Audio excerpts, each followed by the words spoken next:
നമുക്കിടയിൽ അതായത് ഫ്രണ്ട്സിൻ്റെ ഇടയിൽ അല്ലെങ്കിൽ ഒരു റിലേഷൻഷിപ്പിലായിരിക്കുന്ന ഒരു കപ്പിൾസിൻ്റെ ഇടയിൽ അല്ലെങ്കിൽ എന്താ നമുക്ക് ഒരു പരിചയമില്ലാത്ത ആൾക്കാരുടെ ഇടയിലാണെങ്കിലും നമുക്കൊരു പ്രശ്നം വന്നു കഴിഞ്ഞിട്ടുണ്ടല്ലോ, അതായത് രണ്ട് പേരുടെ ഇടയിൽ ഒരു പ്രശ്നം വന്നിട്ടുണ്ടെങ്കിൽ അതൊന്ന് തുറന്ന് സംസാരിച്ച് ഒന്ന് അങ്ങോട്ടും ഇങ്ങോട്ടും ഒരു ക്ഷമ ചോദിക്കാനുള്ള മനസ്സ് നമുക്ക് എല്ലാവർക്കും ഉണ്ട്.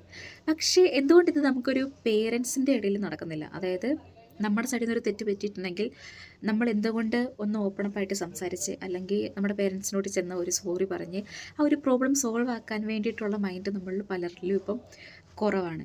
പക്ഷേ അങ്ങനെ പറയുന്ന ഒരു സമയത്ത് ചിലപ്പം അവരുടെ സൈഡിൽ നിന്നാണെങ്കിലും നമ്മുടെ സൈഡിലാണെങ്കിലും നമുക്ക് കിട്ടുന്നൊരു സാറ്റിസ്ഫാക്ഷൻ ഉണ്ടായിരിക്കും.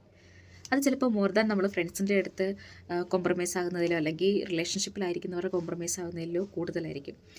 അപ്പം ഈ ഒരു ചെറിയ ചെറിയ കാര്യങ്ങളൊക്കെ നമ്മുടെ ലൈഫിലൊന്ന് ഫോളോ അപ്പ് ചെയ്യുവാണെങ്കിൽ നമ്മുടെ ജീവിതത്തിലെ പകുതി പ്രശ്നങ്ങൾ സോൾവ് ആകൂലേ. എന്ന് വെച്ചാൽ നമ്മൾ ഇപ്പോഴാണ് അവരോട് ക്ഷമിക്കേണ്ടതും സംസാരിക്കേണ്ടതും. പിന്നീട് ഒരു കാലത്ത് നമ്മുടെ സൈഡിൽ നിന്ന് മറഞ്ഞു പോയിട്ട് അയ്യോ എനിക്ക് ഭയങ്കര ഇഷ്ടമായിരുന്നു, പക്ഷേ എനിക്ക് സ്നേഹം പ്രകടിപ്പിക്കാൻ അറിയത്തില്ലായിരുന്നു, അങ്ങനെയൊന്നും പറഞ്ഞിട്ട് കാര്യമില്ലല്ലോ.